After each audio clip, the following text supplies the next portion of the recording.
Gördüğünüz bu ürünlerin hepsiyle tasarım yaparak gelir elde edebiliyorsunuz. 10 dakika içinde tasarımlarınızı tamamlayıp Etsy'de satışa sunabilirsiniz. Benzer listelemeler ciddi satış adetlerine ulaşmış. Peki biz bunu neden yapmayalım? Ayrıca tasarım yapmak tamamen ücretsiz. Dilediğiniz kadar ürün üzerinde çalışma yapabilirsiniz. Gelin sizlere sıfırdan en baştan nasıl ürün tasarımları yapılır ve Etsy'de listelenir göstereyim. Sizler de bana destek olmak isterseniz kanalıma abone olup videoya bir like atarsanız, beğenirseniz çok sevinirim. Ayrıca tüm sorularınıza 10 dakika içerisinde cevap veriyorum. İlk olarak yapmanız gereken şey açıklama kısmındaki linke tıklamak. Ardından Printify'ın bu sayfasına ulaşacaksınız. Sizler de üye olacaksınız. Ana sayfa bölümü bu şekilde gözüküyor ve sizler panelinizden ne kadar satış yaptığınızı, gelirlerinizi, paylaştığınız ürünlerin hepsini buradan görebilirsiniz. Yan bölümde katalog var. Ürünlerimizi oradan seçiyoruz. My Products ürünlerinizi görebiliyorsunuz. Order'lar, siparişlere bakabiliyorsunuz. Wallet, cüzdanınıza bakabilir ve ödeme alma kısımlarını ayarlayabilirsiniz. Diğer bölümleri de inceleyebilirsiniz ve şu bölümde de kısaca sizlere göstereyim. Sellers Club bölümünden ise sizler de topluluk üzerinden dilediğiniz soruları sorabilirsiniz. Turkish Community bölümünde satıcı topluluğu kısmına tıklarsanız eğer sizler de buradan dilediğiniz soruları sorarak yine yanıtlar arayabilirsiniz, bulabilirsiniz. Etsy başlangıç bölümünde de eğitim serisi oluşturdum. Buradan da sıfırdan Etsy'ye nasıl başlanır hepsini izleyerek yararlanabilir, faydalanabilirsiniz. Printify'a geri geldiğimiz zaman ilk olarak ürün seçmemiz gerekiyor ve sol bölümden kataloğa tıkladığımız zaman birazcık güncellemeler gelmiş. Bestsellers kısmına ben tıklıyorum ve en sevdiğim yer de burası açıkçası. Bestseller'da benim için bestseller Men, Woman, Kids ve farklı ürünleri de sizlere gösteriyor ve bu kısımdan sizler de ürünleri inceleyebilirsiniz. Yani bir sadece tişört olarak araştırmak yerine en çok satılan ürünlerde kupayı da görebilirsiniz, etiketi de görebilirsiniz. Masa matı çok popüler diye bakalım halen daha popüler mi? Alt kısma doğru iniyorum. Evet, burada duruyor hala bestseller'larda. Mumlar mesela çok popüler oluyor. Çok da satış yapıyor. Kanalımda videosu var. Şapka videosu da çektiğimi hatırlıyorum. Telefon kılıfları, bu şekilde çantalar gayet güzel. Notebook'lar da iyi oluyor. Satışları mümkün. Takvimler varmış. Takvim üzerinden isterseniz ilerleyelim. Tıkladığımız zaman bu şekilde açılıyor. Biz baskılarımızı yaptığımız anda baskıların nasıl duracağını buradaki mock-up'lar sayesinde göreceğiz. Tıkladığımız zaman gördüğünüz gibi buralar bizim kendi tasarımımızın olduğu yerler olacak. Böyle takvimleri görebilir, inceleyebilirsiniz. Bizler yurt dışına satış yapacağımız için zaten İngilizce olarak yazması da en mantıklısı, en doğrusu. Ürünümüzün özellikleri çok önemli çünkü satışa sunarken bu özellikleri bilmemiz, yazmamız da gerekiyor ama yapay zeka yardım ediyor. Printify'daki yapay zekayı kullanmak çok mantıklı ve faydalı. Hem görsel tasarlarken hem ürünümüzü listeleme aşamasında yapay zekadan yararlanıyoruz. Bunların hepsini sizlere video içerisinde anlatacağım. Alt kısma indiğimiz zaman bu bölümde arkadaşlar sizler üreticiyi seçebiliyorsunuz. 2 tane üreticimiz gözüküyor. Bir 9.8, bir 9.4 ve ürünlerinin fiyatlarını da buradan görebiliyorsunuz. Boyutlarını bu şekilde görebiliyorsunuz. Mesela aynı boyut olarak gözüküyor ve 1.1 günde bu ürünü üretebiliyorlarmış. 1.5 günde üretiliyormuş ve burada 20.68, 15.29 başlayan fiyatlarla mesela şuradan şunun üzerine ilerleyebiliriz. Buradan tıklayarak detaylarına yine bakabilirsiniz. Hangi ürünler ne kadar. Burada kargolama ücretlerine falan da bakabilirsiniz. Ürün detaylarına yine inceleyebilirsiniz ve Start Design diyorum. Ürünü tasarlamaya hızlı bir şekilde başlıyoruz ki bu panelde çok önemli. Hangi panel? Sol bölümü. Uploads, AI, Add Text, My Library, Graphics'ler, My Templates, Shutterstock, Fiverr. Bunların hepsi önemli. Neden? Upload'da biz görseli bilgisayardan Printify'dan siteye yükleyebiliyoruz. AI'da yapay zekaya görsel tasarlatabiliyoruz. Telifsiz, %100 çok güzel görseller oluşturabilirsiniz. Ayrıca text ekleyerek kendiniz takviminizin üzerine mesela bir yazı yazacaksınız. Mutlu yıllar falan yazdığınızı varsayalım. İngilizce olarak bunların hepsini yazabilirsiniz. Burada kendi kütüphanenize bakabilirsiniz. Grafikler var. İstediğinizi kullanabilirsiniz ücretsiz ama herkes kullanabiliyor. Yani bu takvimi oluşturan biri de bunları görüyor. Başka rakipleriniz diye düşünün. Onlar da kullanabilir. Onlardan ayrışmak için burayı pek kullanmanızı tavsiye etmem de E'ye kullanabilirsiniz. My Templates bölümü var. Shutterstock var. Shutterstock'tan görsel alabiliyorsunuz ama aldığınız görsellerden ürün satılırsa $1'lık bir ödeme yapmanız gerekiyor. Yani $1 kesinti olur bu görselleri kullanırsanız. O yüzden bunları da çok tavsiye etmem. Mesela şu görseli gördünüz. Siz direkt robotik bir şekilde düşüneceksiniz yani.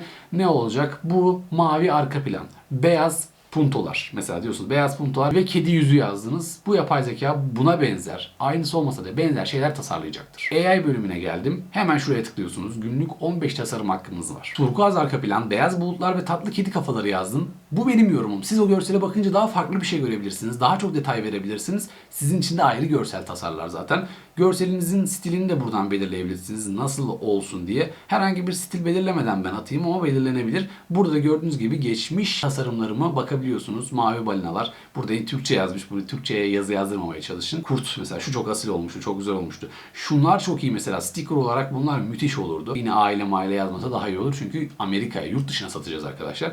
Ben buradan bir tasarımımı yaptırayım. Bu süre zarfında burada ürün tasarlanırken sizler de kanalıma abone olursanız, videoyu bir 200, 300, 500 like yaparsanız çok sevinirim. Bu tarz videoların devamı gelmesi için desteğiniz benim için çok önemli. Şimdi tekrardan Printify'a geri geldik ve böyle bir tasarım yaptı. Bakın mavi arka plan dedim ama kediyi mavi olarak düşünmüş ki yine de çok tatlı olmuş mu? Olmuş. Tıklıyorum. Gayet güzel oldu. Şu şekilde büyütebilirsiniz köşeleri. Şu beyaz çerçevenin içinde bulunmamız gerekiyor. Siz şöyle yaptığımız zaman zaten gayet iyi olur. Biraz da minik minik taşırın.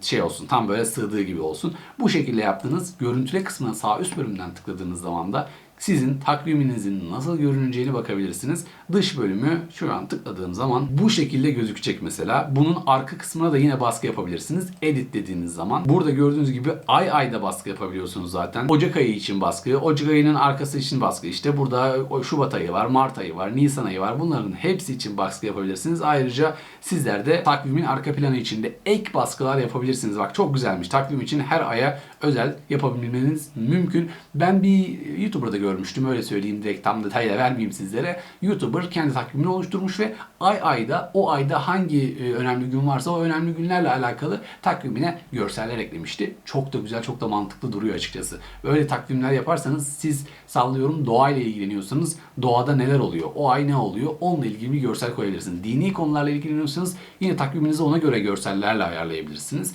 Veyahut da yine gökyüzüyle ilgileniyorsanız yıldızlarla, gezegenlerle ilgili şeyler de koyabilirsiniz. Güzel olur, mantıklı olur. Yapay zekaya tekrar giriş yaptığımız zaman burayı siliyorum ve Samanyolu galaksisi yazıyorum. Şöyle bir tasarlasın bakalım neler tasarlayacak. Bunun dışında siz yıldızlar, gökyüzü, bulutlar, işte farklı gezegenler falan da yazarak yeni, değişik, ilginç tasarımlar yaptırabilirsiniz. AI bu kısımda çok önemli ama dediğim gibi az sonra göstereceğim bölümde AI daha da bizlere yardımcı oluyor. Tek tıkla çok güzel şeyler yazacağız. Hem zamandan tasarruf olacak hem de SEO çok önemli. Üst sıralara çıkıp ürün satabilmemiz için orada da bizlere yardımcı oluyor. Siteye geri geldiğimiz zaman 15'te 13'e düştü. İkinci tasarımımızı yapıyoruz şu anda. Son tasarımımıza da bir bakalım diye koydum yani. Bir gelsin. Sonrasında buralara da görseller ekleyince işte şu görüntüleme kısmına tıkladığımız zaman da her ay içinde neler olduğunu bize mockup oluşturuyor. Samanyolu dediğiniz zaman da böyle bir şey oluşturur. Samanyolu galaksisi falan bir şeyler yazmak lazım. Yani böyle ekstra gezegenler, evren falan yazarsak yine güzel tasarımlar yapacağını düşünüyorum. Yönlendirmek önemli yapay zekaları. Bunu da kesinlikle unutmayın. Şimdi yaptık diyelim biz. İlk görselimiz nasıldı? Şurayı kapatıyorum. Şuraya geliyorum. Şöyle bir görselimizi oluşturduk diyelim. Ayları ellemediğimi varsayalım. Buradan kaydediyoruz ürünümüzü. Ardından mockup'larınızı seçiyorsunuz. Hangi mockup'lar olsun ki biz ayları eklemediğimiz için hepsi boş gözüküyor gördüğünüz gibi. Burada görseller olacaktı. Bir de üzerine tarihler yazılacak tabii ki.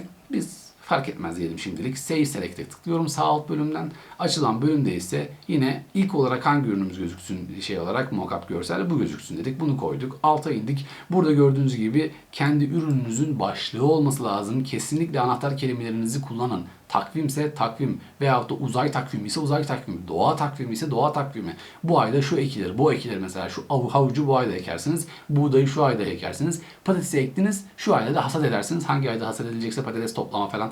Çok ilginç fikirler olabilir yani şu an aklıma gelenleri söylüyorum video içerisinde. Bu başlık önemli, açıklama da önemli. Açıklamada da bayağı ürünün özellikleri olması gerektiğini söylemiştim. Yine burada yazan şeylerle benzer şeyler olması gerekiyor. Daha demin söylediğim yapay zeka ile tek tık meselesi burası arkadaşlar. %100 gözüküyor. Şu an günlük 100 kredim var. 24 saatte bir yenilenecek. Optimize Listing dediğimiz zaman listelemeyi optimize ediyor, araştırıyor, inceliyor. Ürününüzde, mockup'ınızda neler var? Siz hangi tasarımı koydunuz oraya? Sallıyorum Galaxy koysaydım Galaxy olurdu. Boş takvim yazmış arkadaşlar. Çünkü takvimin işini bir şeyle doldurmadık zaten. Biz buraya işte Galaxy'leri falan koysaydık birkaç tanesine eminim buraya Galaxy takvim falan da yazardı. Burada telli takvim falan da yazıyor. Bilgileri vermiş. Burada da ekstra olarak yine SEO'ya uyumlu bir şekilde sizlerin açıklama başlığınızı oluşturmuş.